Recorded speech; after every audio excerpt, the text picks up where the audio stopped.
Selamat jumpa lagi pemirsa YouTube di mana Anda berada, masih bersama dengan Lulus Tutorial. Oke, jangan lupa klik subscribe, like, share ke teman-teman Anda. Nah, ini kita belajar cara menghapus kolom dan row, di mana kolom ataupun row-nya itu blank, kosong ya.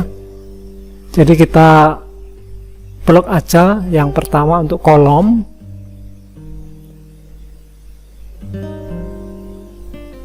Diklik ini ya, find and select, go to, pilih go to ataupun go to spesial. Nah, ini diklik spesial, pilih blanks,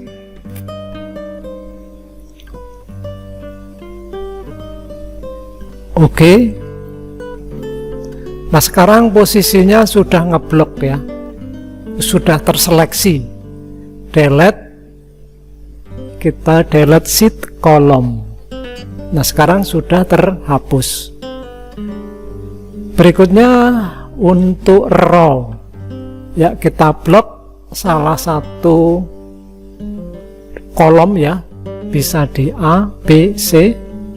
Jadi saya untuk mempermudah saya blok yang kolom nama ya, sama seperti tadi, blanks, tetapi ini yang dihapus adalah row. Delete row,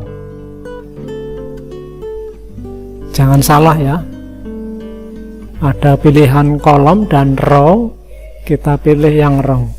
Sekarang sudah terlihat hasilnya. Oke, demikian tadi video tutorial ini, semoga menambah pengetahuan. Sampai jumpa pada video yang akan datang. Bye bye.